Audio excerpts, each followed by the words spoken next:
Hello and welcome to Heavy Debriefings Top 100 Albums of 2025 Part 4, 70 through 61. The rules are down below. If you want the full-on written version, that's down below as well. But for now, let's get into these. At number 70, we have Tarfod with Efferlamde Isorg. This hits emotional territories in a style that just hits so hard and grips your soul in the progressive post-black realm. The production is perfect for the style, and the songwriting attached is what is the driving force here. While the band's 5th album in 2 years, there's no indication that this is AI. Some artists are just that prolific. If you need an emotionally gripping piece of progressive post-black, do yourself a favor and check out everything that Tarfod does.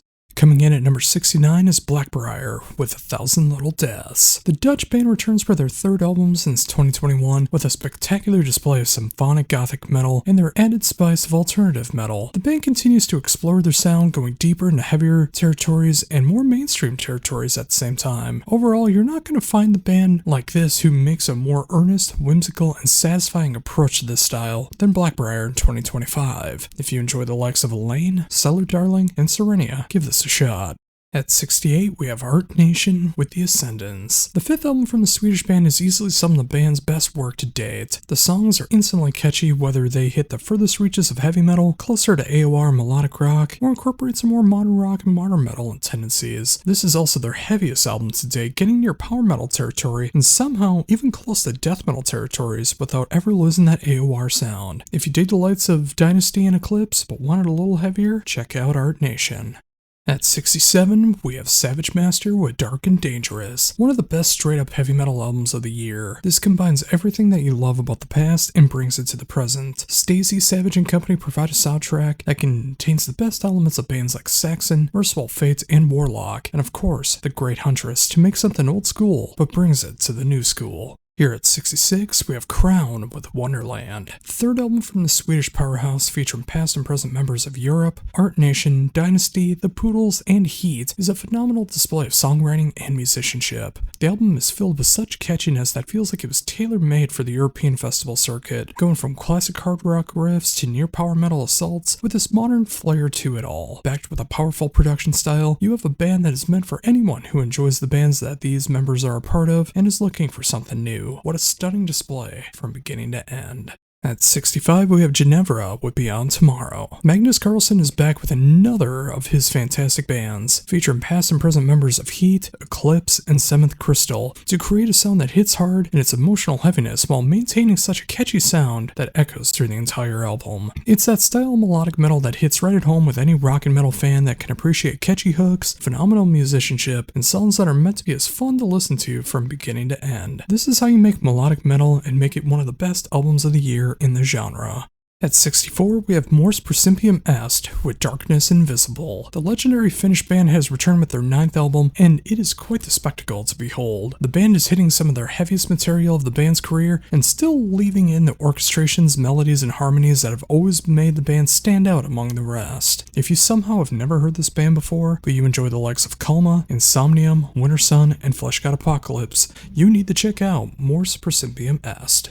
Coming in at number 63, we have Kilmara with Journey to the Sun. They put out their debut album in 2007, and their latest release, Journey to the Sun, marks their 6th release.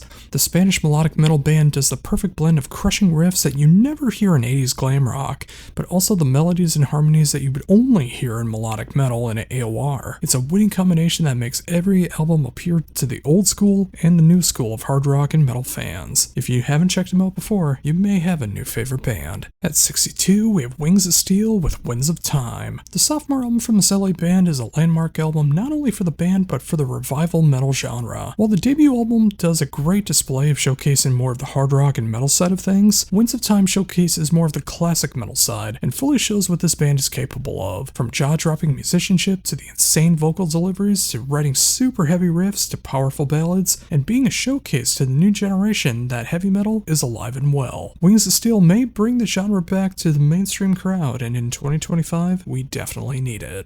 And at 61, we have Testament with Parabellum. The Almighty Testament has returned with their 14th album, and it may be their most ferocious album since The Gathering. While there are elements of melody, harmony, and more commercial-sounding elements, they are devastated by the number of heavy moments that obliterate everything in its path. But it's not all heavy, as there is the ballad Meant to Be, which is a pure showcase of emotion, and maybe my favorite Testament ballad since, well, the ballad. Overall, while definitely on the heavier end of things, this is a great showcase of everything the band has been up to for almost 40 years now, and doubling down on the best elements of being the best thrash band of that original era. This album shows that the fire of the band still shines, and it will for a long, long time.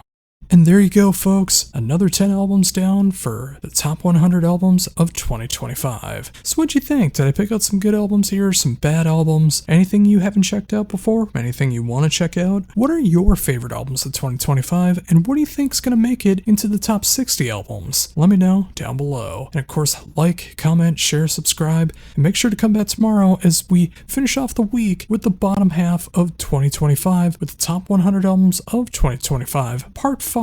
60 through 51. But until then, this is Josh Ronquist saying, embrace the Skullet.